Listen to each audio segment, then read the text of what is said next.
Hi friends, we're ending the year of housing. At least that has been the theme here in Seattle. 2023 was all about policy changes centered around housing, and I'm seeing it more and more across the nation. We had a bill pass effectively ending single-family zoning, another making condo projects easier, more laws continuing to make DADUs easier to build.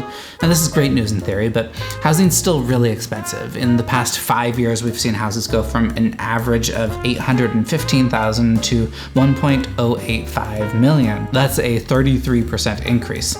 I bought a house in 2018 and I'm so thankful that I did. After an investment of about $50,000, we now have equity north of $300K without really doing anything. Although I guess we did have to completely renovate a house in order to get there. If you look nationally today, we're seeing a median home price of $413,000, up from $278 5 years ago. That's a 48% increase, in case you're keeping track. Right now, it's rough out there with high mortgage rates, high prices, very little inventory and fierce competition.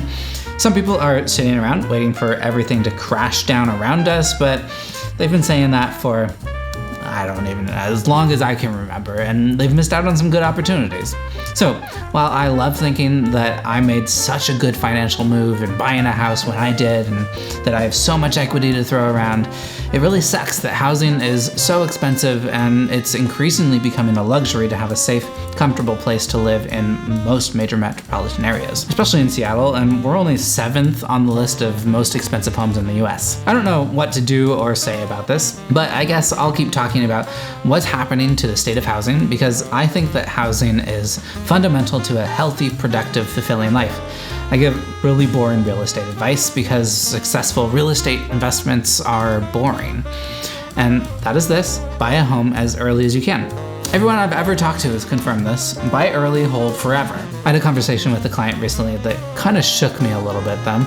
We're working to get her house ready to go on the market after I helped her buy it only 2 years ago. And it has appreciated in that time, about $40,000 or so, but after the cost to sell with realtor fees, taxes, escrow costs, painting, they're gonna be lucky to break even. As we talked this through, the reason for moving came out. That they want to be closer to family. And she talked through how the only thing important in life is time together. Damn the money. It got me thinking about how I spend my time and what I want from life, and I'll admit that I had a brief moment of existential dread.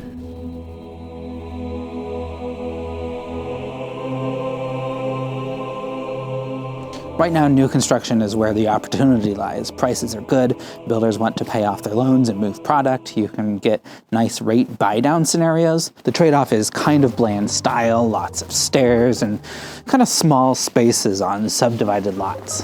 This is the best value out there right now, though. It's still $587 per square foot, but let's have a look around. This is $500,000, about 800 square feet. It's in a very cool neighborhood in Seattle. We've got a little bathroom right here on the main floor with the living room, front door. This isn't a huge space right here, but it's perfectly serviceable. And then a nice kitchen, a little small, but nice finishes with these cute little tiles and stainless steel appliances. Then we go upstairs. Oh, look at these cool stair lights. Laundry right here. I always try to get laundry included when I write an offer. It works like half the time. And then we've got a nice bathroom. Look at this. I like that a lot. You probably need to frost these windows. And then 2 bedrooms. It's not huge, but it's a great size, and tall ceilings with air conditioning.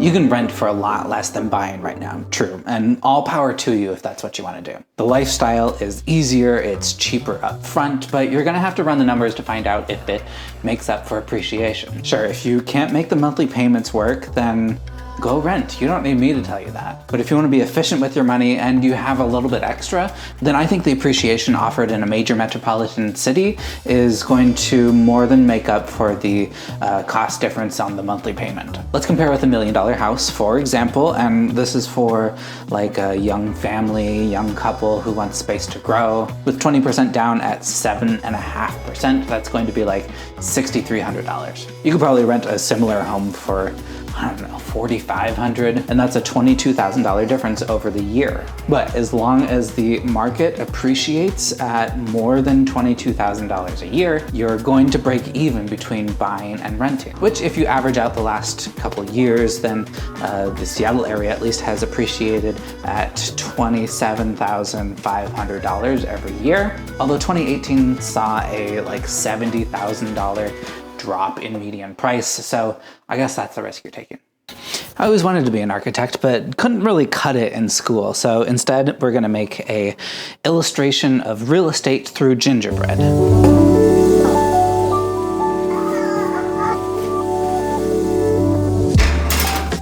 This fun, easy little gingerbread project turned into anything but, because the piping set that I had didn't work, and then the frosting almost hardened, and I didn't have quite enough gingerbread. But now it's 4 days later, and let's see what we can do.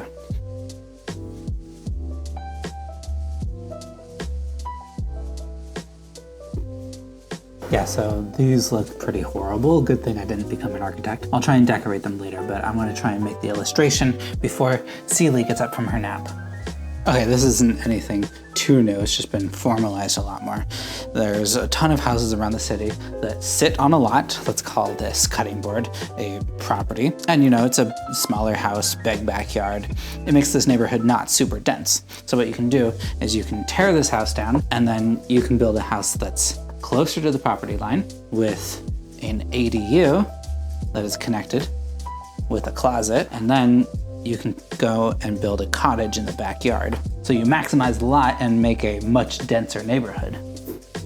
I'm talking to builders and architects who are saying that, sure, this is a great idea, but it's not implemented very well. The permitting process is a nightmare, and the city still requires you to do these kind of ridiculous improvements to like the water main or the sewer line. So I'm excited to see where this goes, and I think that we're gonna see a much denser and fuller city in the future. And if you're thinking about making a home in Seattle, send me a message. Let's work together.